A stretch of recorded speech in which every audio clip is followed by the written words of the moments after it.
Hello friends, welcome to Shrutika's kitchen.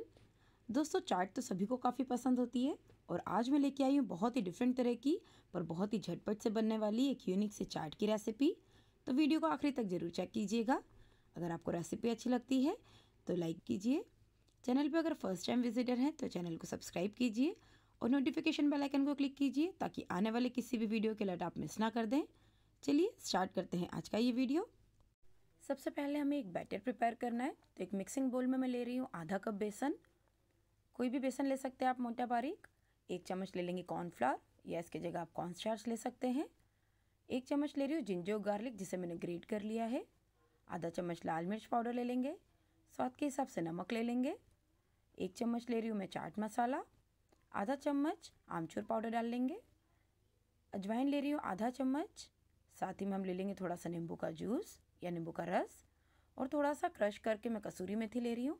तो यहाँ करीब मैंने 1 चम्मच जितना कसूरी मेथी लिया है। दोनों हाथों के बीच में क्रश करके डाल देंगे इसे। सारी चीज़ों को मिक्स कर लेते हैं और अब थोड़ा थोड़ा पानी डालते हुए हमें इसका एक बैटर प्रिपेयर कर लेना है ताकि इसमें कोई गुठली ना रहे, लम्स ना रहे।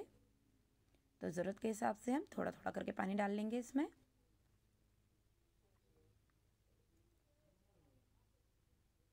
यहाँ करीब मैंने आधा कप पानी डाला है इसके अंदर और इसे अच्छे से मिक्स कर लिया है। ये देखिए, इस तरह की पोरिंग कंसिस्टेंसी चाहिए हमें। बैटर को रख देते हैं साइड में। चलते हैं नेक्स्ट स्टेप के साइड पे। तो यहाँ मैंने कुछ ब्राउन ब्रेड लिए, करीब 4 से 5। ये देखिए, आप चाहें तो वाइट ब्रेड भी ले सकते हैं। तो अब हम एक ब्रेड को ले लेते हैं और साथ में मैंने इस तरह का एक बोल लिया है। आप चाहें तो कुकी कटर ले सकते हैं।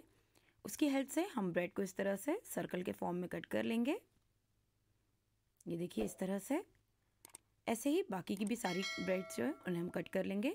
जितने भी आपको चाट बनानी है उतने ब्रेड्स को आप इस तरह से कट कर लीजिए। इसी तरह से हम सारे ब्रेड्स के इस तरह सर्कल कट कर लेंगे। और ब्रेड का ये जो रिमेनिंग पोर्शन बचा है ना दोस्तों, या तो आप इसका ब्रेड क्रम्ब बना लीजिए या ऑलरेडी मैंने ब्रेड की गार्लिक स्टिक्स की रेसिपी शेयर की हुई है, आप वो भी ट्राई कर सकते हैं। लिंक जो है मैं डिस्क्रिप्शन बॉक्स में और आई बटन में शेयर कर दूंगी। जो हम लोगों ने बैटर बना के रखा था उसमें हम एक एक करके अपने जो ब्रेड के डिस्क हैं उन्हें इस तरह से कोट कर लेंगे। तो ये देखिए, इसे अच्छे से इवनली आपको कोट कर लेना है। और मैंने अपना जो तवा है उसे भी गर्म करने के लिए रख दिया है। तवे को हम ऑयल से थोड़ा सा इस तरह से ग्रीस कर लेंगे और जो हमारे ब्रेड्स हैं उन्हें हम शैलो फ्राई कर लेंगे इसके ऊपर।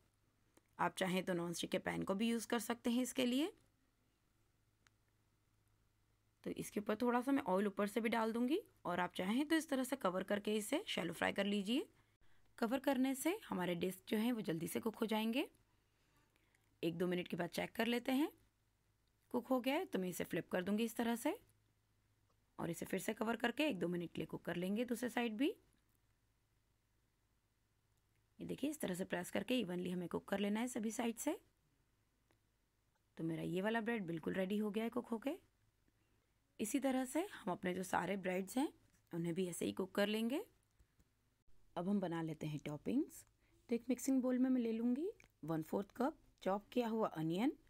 इसे मैं ले रही हूँ 1/4 कप चॉप किया हुआ टमेटोज़। एक हरी मिर्च ले लिए बारीक चॉप करके। थोड़ा सा हम ले लेंगे चाट मसाला और थोड़ा सा कोरिएंडर को मैंने बारीक कट कर लिया है। सारी चीज़ों को मिक्स कर लेते हैं। हमारी टॉपिंग बिल्कुल रेडी हो गई है। अब चलते हैं फाइनल स्टेप की तरफ। सारी चीज़ों को असेंबल कर लेते हैं। एक प्लेट में मैंने अपने कुक किए हुए फ्राई किए हुए डिस्क रख लिए हैं। इस पर सबसे पहले हम एक कोट लगा देंगे हमारी कोरिएंडर मिंट चटनी का। तो दोस्तों, जो हम घर में रेगुलर मिंट चटनी बनाते हैं ये वही चटनी मैंने यूज़ की है। साथ में मैं ले रही हूँ इमली की चटनी। तो टर्मरिन डेट की जो चटनी हम बनाते हैं ये वही चटनी है। इसका एक कोट लगा देंगे अब हम। इसके साथ जो हम लोगों ने टॉपिंग्स बनाए थे उन्हें रख देंगे। तो करीब 1 टेबल स्पून टॉपिंग्स लगा रही हूँ मैं सारे डिस्क के ऊपर।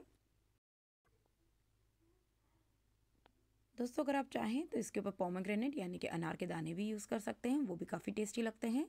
साथ ही मसाला पीनट भी यूज़ कर सकते हैं टॉपिंग में, वो भी काफ़ी अच्छे लगते हैं। और अब मैं इसके ऊपर थोड़ा सा डाल दूंगी नमकीन सेव या जिसे भुजिया भी कहा जाता है। तो ये देखिए, कलरफुल और बहुत ही यमी डिलीशियस चाट बनके बिल्कुल रेडी है। तो ज़रूर ट्राई कीजिएगा इसे एक बार। कमेंट सेक्शन में लिख के बताइएगा कि आपको मेरी रेसिपी कैसे लगी। अब मिलेंगे एक नई रेसिपी के साथ, तब तक के लिए बाय बाय, टेक केयर।